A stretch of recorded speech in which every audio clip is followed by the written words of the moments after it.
Many thanks for choosing us. Let's begin with the GPRTU, which says if government fails to stabilize the prices of fuel, it will not cushion passengers. Listen to its PRO.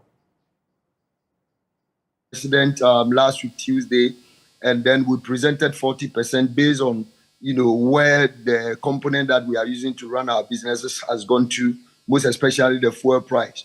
And then the negotiations went on, and finally we landed on 19%, of which we were not pleased about it. Actually, what we asked the president was that we understand there is going to be another pricing window of which we know the fuel price is going to go up again. And should it go up, and if it goes up, then there is the possibility for us to also, increase our fares, because the agreement we had with the government is that anytime they increase up to 10% threshold, then we, the transporters, also has to increase our fares. So the president gave us an assurance that they are working on things to make sure that they cushion, they bring in some things, if I may put it that way. They will do everything possible to make sure that the fuel will not go up to, where our expectation is, and that we should hold on with the 19%. Actually, when we came back and we called a meeting, we called our members, our drivers, and told them about this 90%. Actually, they were not happy about it. And then the next day, the fuel price went up again. And even as of last 3 days, now diesel is being sold for about 23 cedis, 49 pesos. So, in fact, the drivers were not able to hold it again, and they call for another increment based on where the fuel price has gone to and all the other components. So, yesterday, another 20%. The drivers also increased by 20% again. So, Mr. Amwa, you're telling me that apart from the 20% that was added, you've added another 20%, making it 40% on apart from what you agreed. That is correct, Ben. Yesterday, it happened. Yesterday, another 20% has been added to the old 20%, making 40. Because, you can see there are some places drivers were even parked their vehicles. They decided not to go to work because they can't go to work, and at the close of the day, they can't even get money to buy fuel, as to getting money to make their sales and get something to be taken home. So these are some of the reasons why now we have come out with another 20% increment. Someone may ask that why is it that we didn't go to the government again for another negotiation? Yes, this is what we were supposed to do. But per the presentation we sent to the president asking of the 40, we explained vividly the reason why we are taking the 40%.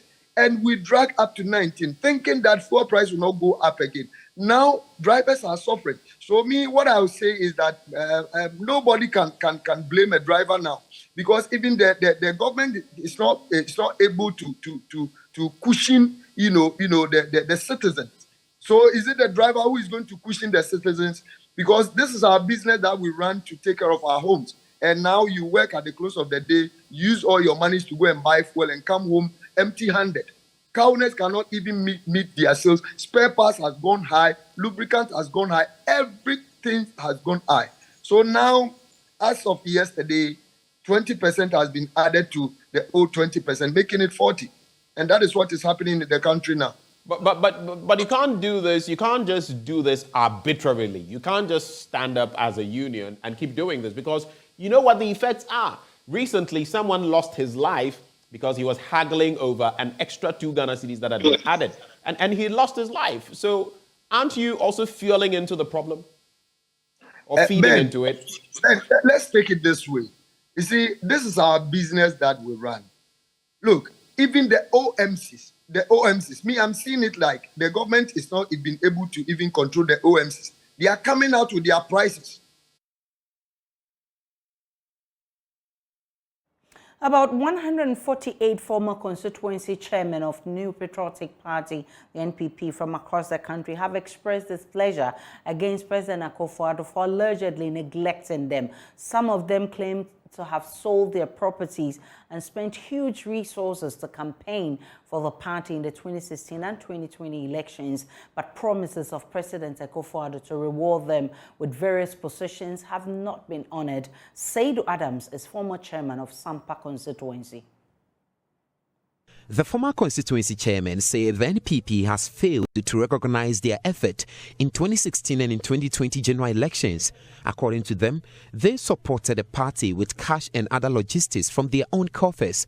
Former chairman for Sampa constituency, Seidu Adam, says most of them are now jobless, divorcees because they sold their cars and other properties to support the campaign for Nanado. As we are telling you right now, some of the chairmen, our wives, we don't have peace in the house. Because the resources that we were having to be taking care of our family, we used everything 2016, 2020 to campaign for this party. Because of that, some of our wives are not even neglecting us. They don't want to even see us. Right now, we are suffering in the constituencies. If that is what NPP want to treat us, if that is what NPP wants us to be useless in our constituency into our family, then we are also afraid that 2024 we will also neglect them. We will make sure that the party, NPP party, will do all our powers. How we did and brought the party to power, we also do all our powers. The party should go to opposition. The aggrieved NPP chairman say President Akufo-Addo has failed to heed to their calls and petitions despite the huge role they played to see him in power.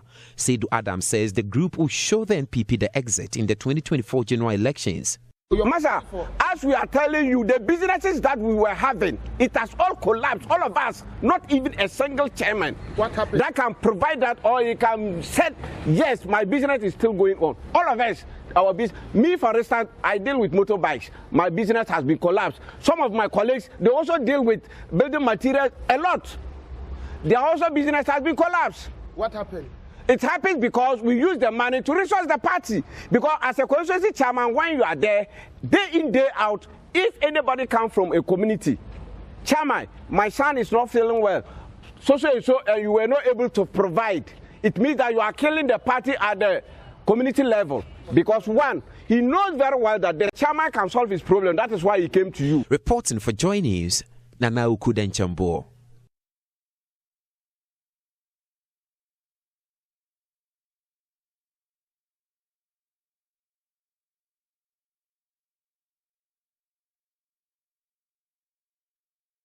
The Mental Health Authority has inaugurated a 15-member review tribunal and a 35-member visiting committee to ensure the protection of the human rights of persons with mental health issues. The review tribunal, together with the visiting committee, is expected to uphold the rights of people with mental health conditions receiving treatment and also to visit mental health facilities, prayer camps and healing centers for regular inspections on the treatment of people with mental health challenges. There's more in the following report. The establishment of two bodies, as required under the Mental Health Act of 2012, is meant to lessen occurrence of abuse and discrimination against people with mental health disorders. Speaking at the inauguration of the tribunal and the visiting committee members, the immediate past Chief Executive Officer for the Mental Health Authority, Professor Akwesi Osei, explained these two bodies will positively impact mental health in the country. They will impact positively on mental health care. It will ensure quality service. It will ensure human rights are protected and that people will not be put in chains. You know, we've been talking about shackling of patients, putting people in chains, whipping them, assaulting them in the name of casting out demons and whatnot. Visiting committees will go to all places where persons with mental illnesses are kept. Prayer camps, traditional healing centers, even hospitals, to make sure that they are providing quality service without human rights abuses. They will ensure that their diet is adequate, illumination of light, illumination of their place of accommodation, everything well catered for. And if this is not done, they will report to the appropriate bodies for sanctions to be taken. So it's going to ensure that human rights are protected. The tribunals, on the other hand, will be instruments by which a patient can report. A patient who feels admitted wrongly, maybe he or she didn't think he or she was mentally ill and has been admitted against his or her will, and it does happen sometimes. Then he will report to the tribunal, and within 24 hours to 48 hours, the tribunal will sit to review the circumstances of the admission. And if really there is no justification for admission, they will compel the facility to discharge the person. Head of the Estelle Apia Legislative Council, Estelle Apia, urged the two bodies to work assiduously to achieve the purpose for which they were set up. We know what we've had to do. We've done it. And now we are waiting for the results. So I really would urge all of you concerned, as members of the Mental Health Tribunal, as well as the visiting committees, to show that what we have been waiting for will work. And it is all about the quality rights of persons with mental disorder. Team leader for Ghana Somubi Jumedie, Laila Adwan Kamara, assured the Mental Health Authority of their continued support to tackle mental health issues in the country. We will continue to support the Mental Health Authority to ensure that the rights of people with mental health conditions are protected. And as a program, we support the Mental Health Authority's call for greater commitment to investment in mental health. Members of the Review Tribunal and the Visiting Committee are expected to commence work immediately. We're still live on JoyNews today. Still to come in this bulletin, IMF talks to delay presentations of 2023 budget as Majority Leader reveals the statutory time of November 15 may not be met. Also, Majority Leader says investigations into allegations that a wealthy businessman tried to bribe NPP MPs to back down on their calls for the dismissal of Ken Ofori-Atta will focus on unraveling this motive. There is more shortly after this break.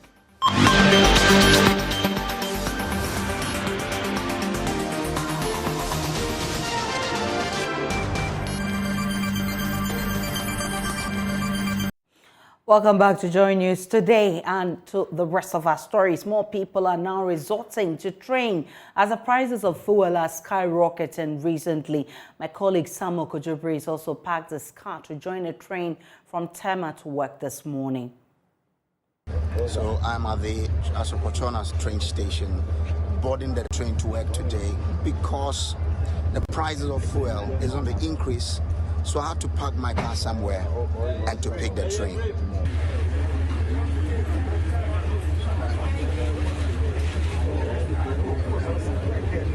Surprisingly, I wasn't alone. There were several people like myself who had come to park their cars and are here with me on this train.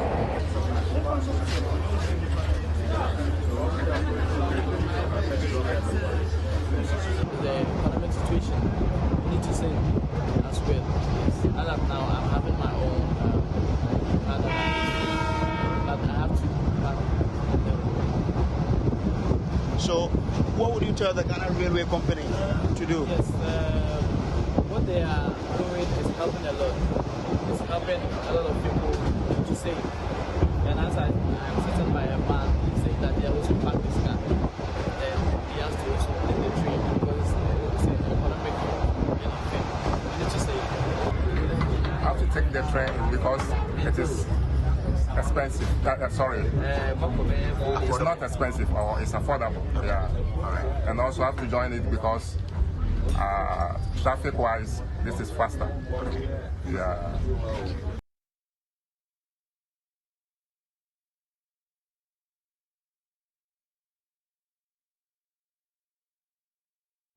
Let's head to Parliament now because Majority Leader Chairman Sabonsu says the investigation into allegations that a wealthy businessman tried to bribe NPP MPs to back down on their calls for the dismissal of Finance Minister Ken Ofori-Atta will focus on unraveling the motives of the said businessman. According to the Majority Leader, despite about 80 of their colleagues calling for the dismissal, this position is now that of the entire caucus. The Swami legislator told journalists the claims could be untrue and a thorough investigation is necessary to reveal all the facts. And my colleague Kweku Asante, who is our parliamentary correspondent, has joined me now for more. Kweku, has this investigation started? Aisha.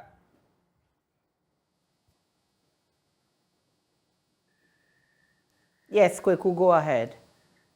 Fred, why are you calling me by this time? So the floor. Our parliamentary correspondent. We'll try and get him back on. Kweku Asante, if you are back on, tell me if this investigation has begun.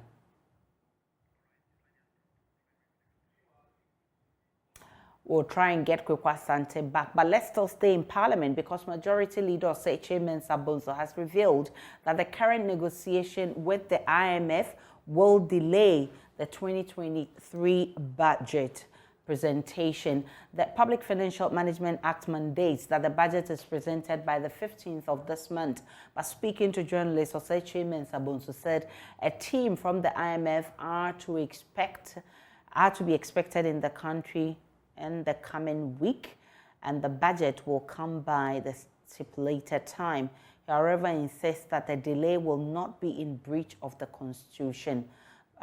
Parliamentary correspondent Kweku Asante joins me once more. Kweku, this news conference was expected to be a joint one addressed by both minority and majority leaders. Now, only majority MPs showed up. Do we have an explanation to this?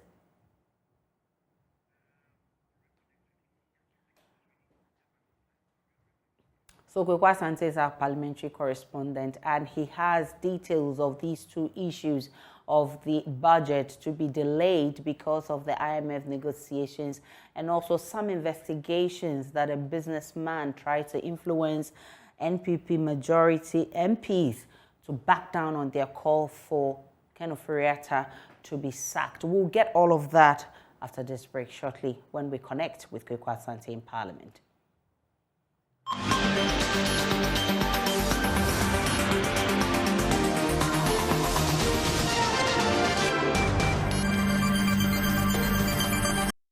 Welcome back to JoyNews today. Let's head straight to Parliament. Kweku Asante is our correspondent there. He joins us live. Kweku, earlier I was asking if the minority and majority gave any explanation why both of them did not turn out for the press conference, but only majority MPs. Aisha, so according to the majority leader, this investigation is set to unravel the motive of this said businessman.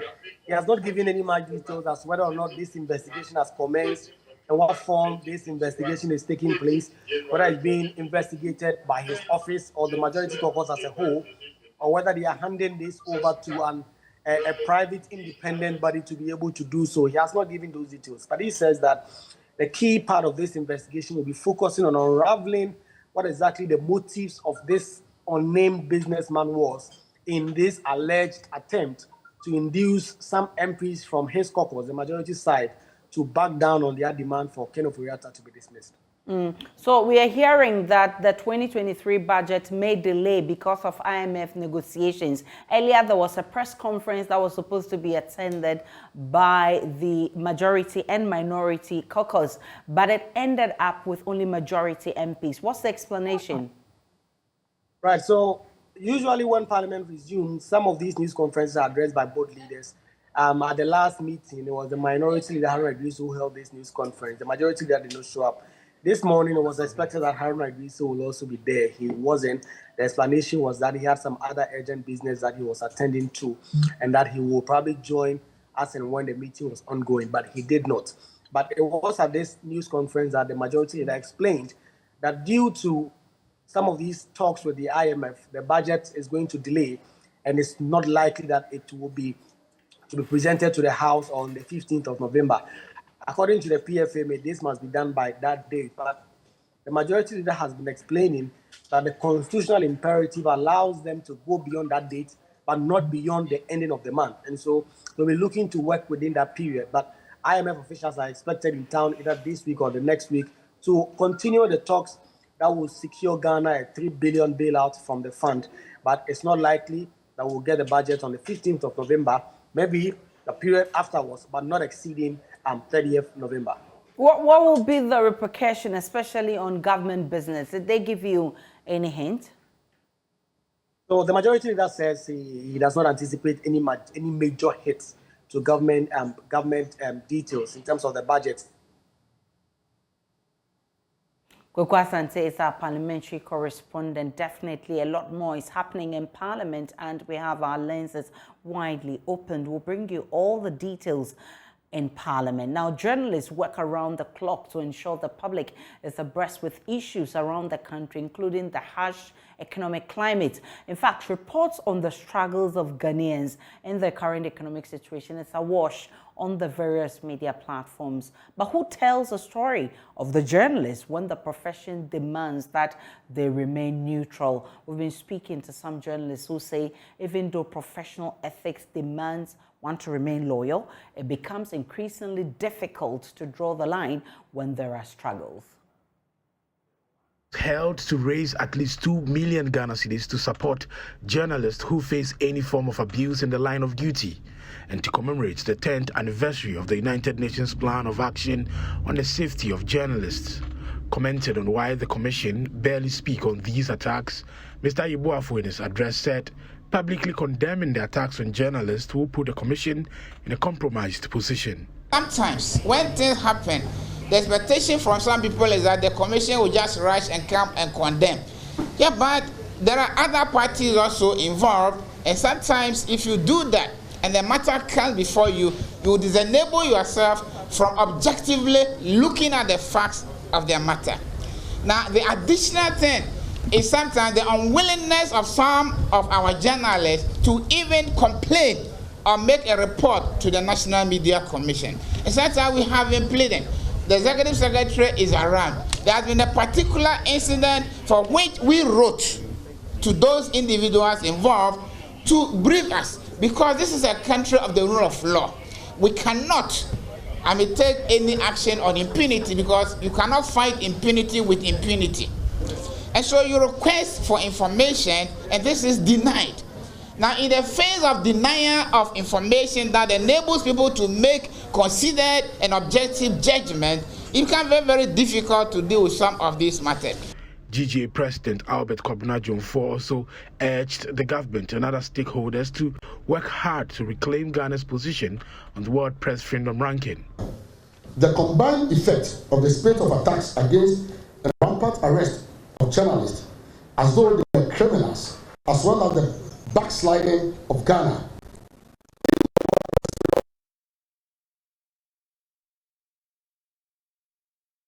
who still regard Ghana as a reference point for press freedom and democracy in Africa. Ghana must now be seen to be working hard to reclaim a position on the World Press Freedom Index. We must not and dare not fall further behind in the league table of free media systems in Africa and the world. Meanwhile, the Center of Awareness Global Mission, owners of Kwa Herbal Center and the Ghana Police Service have donated 500,000 Ghana cedis and 20,000 Ghana cedis to support the fund. I wish to commend the leadership of the Ghana Journalists Association for prioritizing the welfare of journalists and establishing the Journalist Support Fund to provide the needed assistance to journalists where they need it most. The police service is happy. At this time, we are in a haste to mention that we are making a token donation of 20,000, our contribution to the fund. It is our prayer that the fund grows bigger over time, so that whenever it matters most, any journalist who requires assistance will be able to access SAFE. The International Day to End Impunity for Crimes Against Journalists was inaugurated on 2nd November 2013 by UNESCO to create awareness on violence against journalists. For JoyNews, James Kwesi Aveji and Esther Nkrumah's report read to you. Whether the NMC and GJA condemning attacks on journalists, we can now listen to journalists on neutrality when it comes to the job. To advise journalists to stay safe or not to be enticed with money because of the crisis in which we are in. It will be very, very difficult. You know, some of the journalists are not being paid. They just go on the field, come and do their reports without anything. They don't even give them money for transport. Sometimes you go to the newsroom, you assign a journalist. There is no car to take the journalists to the event center, hoping that the journalists will come back with the report. It's not easy. One would have expected that when you're working, you get paid for the amount of work you do. And as a journalist, sometimes because of the desire and the passion to serve, to help disseminate information. And unfortunately, the work, as we all know, doesn't pay much. And at the moment, things have changed as compared to how they were before. I think if you were being paid 300 cedis, 500 cedis, sometimes you could manage for some 2-3 weeks before the next pay comes. But now, you look at transportation, you look at the food you buy and all of those things, it has gone up. The question would be, how do we survive? Right now, survival has become something that if you're not getting support from friends and family, it is difficult to be a journalist. As journalists, we all know in this country that most of our salaries or our stipends as a take-home, sometimes it's nothing to write home about. It's just a meager thing for us to take home. And so in the face of these current economic issues, as a journalist, what you need to do to also stay afloat with your income and also be in line with the ethics of the profession.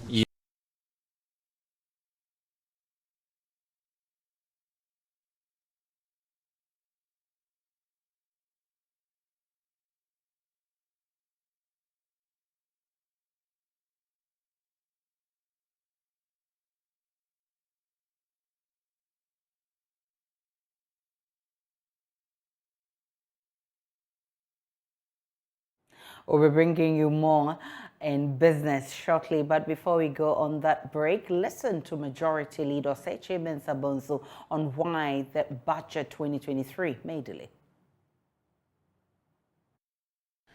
I'm not too sure as I sit here.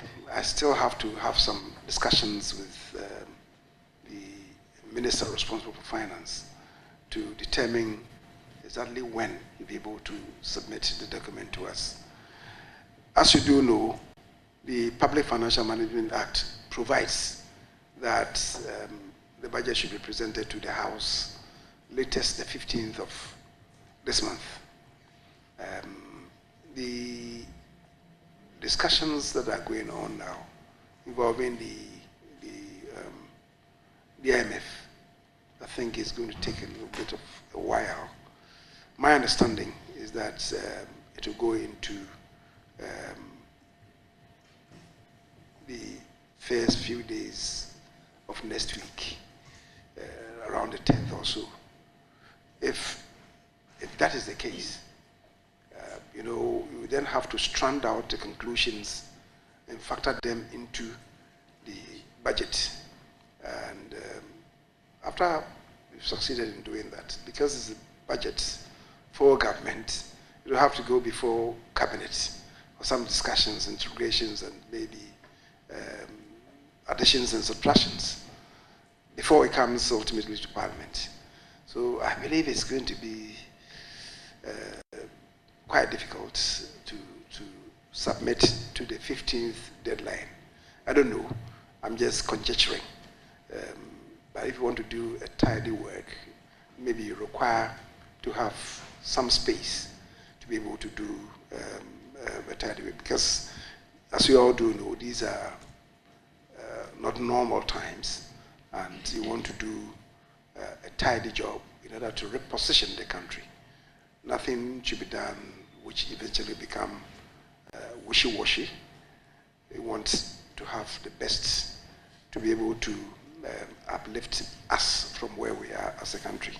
And that being the case, if you want to do a thorough job, I think there'll be too much pressure if it has to be done on the 15th. If it comes after the 15th, let's face it, it will not be in breach of the Constitution. The Constitution provides that the last date of presentation should be the 30th of November. So it will not be in breach, but we ourselves brought it forward to the 15th of November, because we want more time to interrogate the principles underpinning the budget. Indeed, Ghana belongs to the IPU, the Inter-Parliamentary Union. And the IPU as a body of parliaments, it is that has taken the position that Parliament should work towards having presentation of budgets for consideration and passage at least 8 weeks before the beginning of the next succeeding financial year. And that is why we said, okay, then let's bring it forward to the 15th of November. That will give us about 6 weeks. Time now for business. Daryl Kwai standing by with the very latest from the world of business.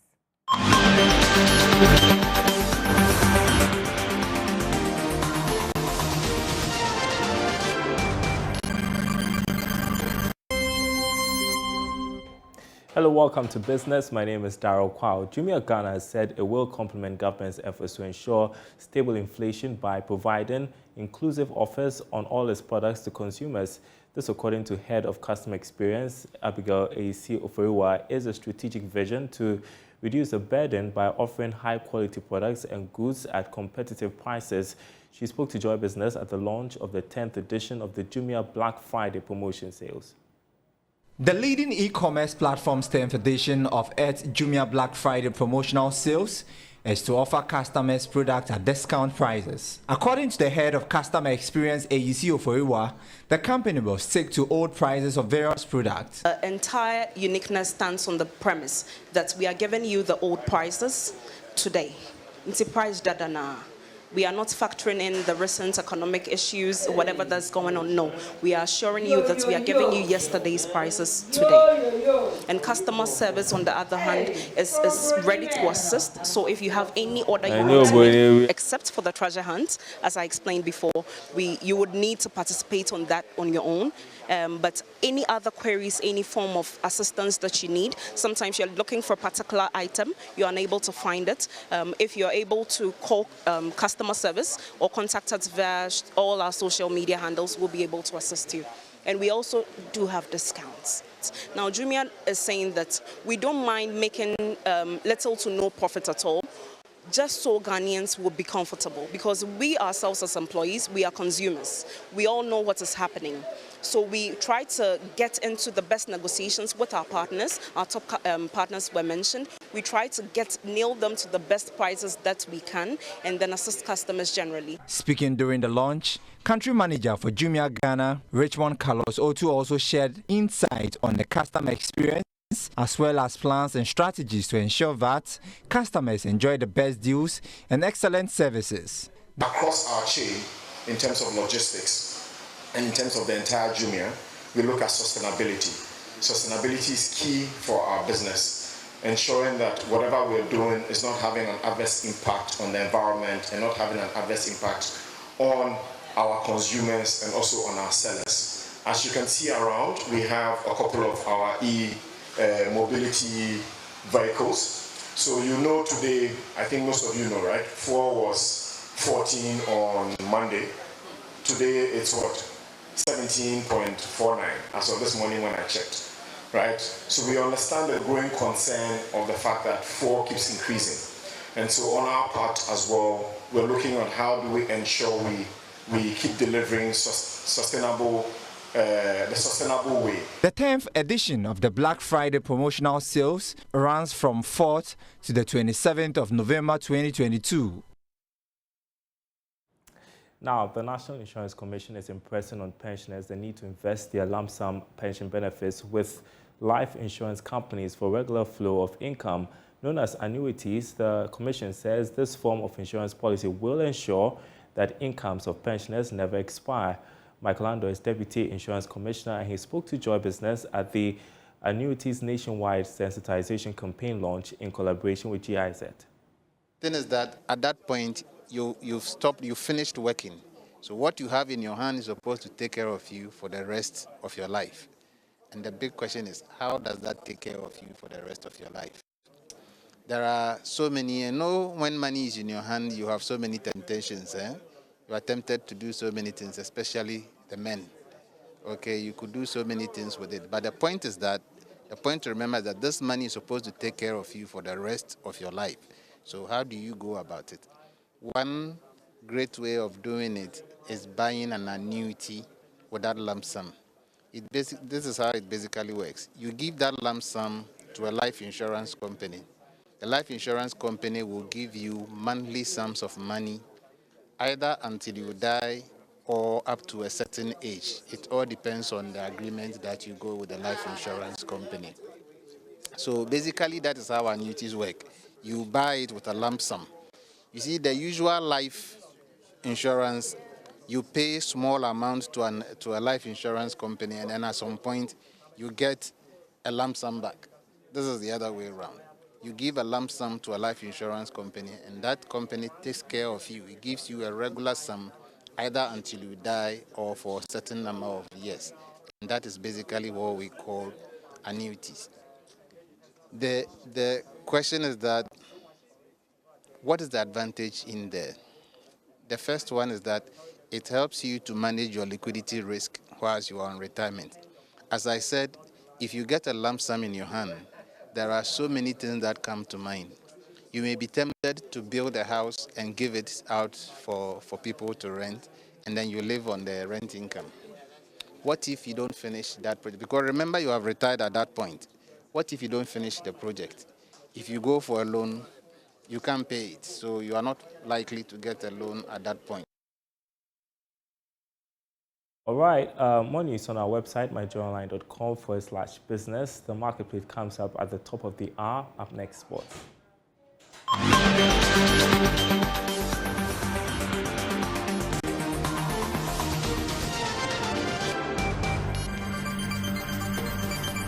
Good afternoon. Let's do sports here on Joy News. Today with me, Muftaro Nabila Ablai. Former Black Stars head coach CK Akono says Ghanaians should not panic because the technical team led by Otto Addo, who do a good job in this year's FIFA World Cup. According to him, the Black Stars squad has got loads of quality and have got what it takes to qualify beyond the group stages of the competition.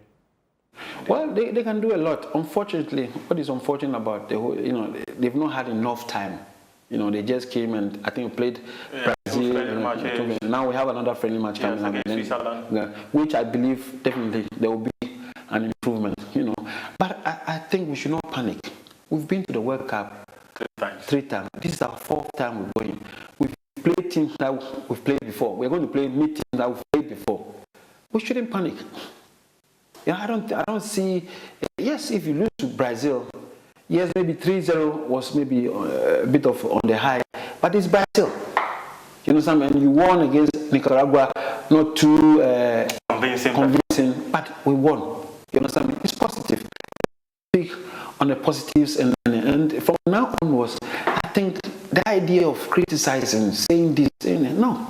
Otto Addo is our coach. Now he's got Didi Dramani. He's got George Boateng, Chris Hughes. These guys they know about the game. They understand the game. Chris is a huge guy. Yeah. Premier and all that. So definitely they will support him.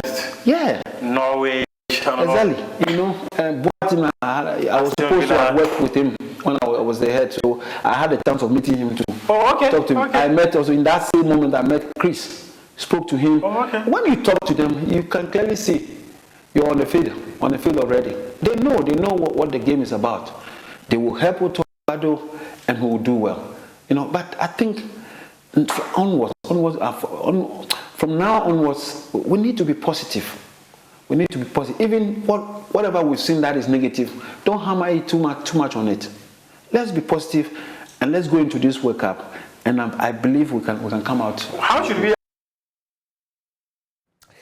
Prime Take will be coming your way at 7:10 a.m. on the AM show on Friday. That is tomorrow. That will be the first part. And the second part will air on Sunday at 9 p.m. Let's hear from the president of the Ghana Football Association, Kurt Okreku, who says qualifying to the FIFA World Cup is like making it to heaven.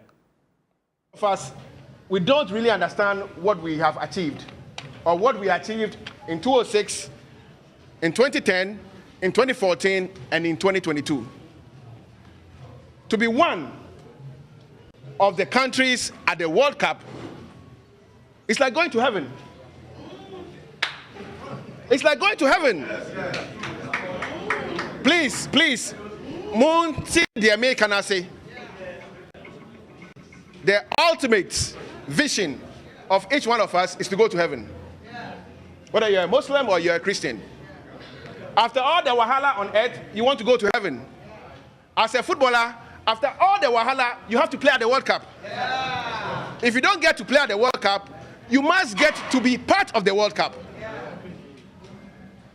And from generations onto generations, Baby Jet, with a unity of purpose, our dear country is one of the 32.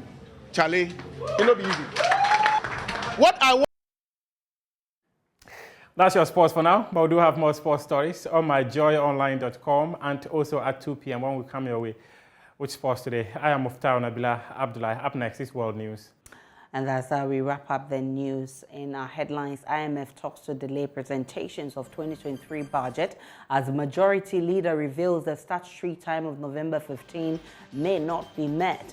And also majority leader says investigations into allegations that a wealthy businessman tried to bribe NPP MPs to back down on their calls for the dismissal of Ken Ofori-Atta will focus on unraveling the businessman's motive. GPRT says if government does not cushion the public, they will not do so. That does it for the news this afternoon. My name is Aisha Ibrahim. Log on to myjoyonline.com. There's more of the news and updates of all of the developing stories. Enjoy the rest of our programs.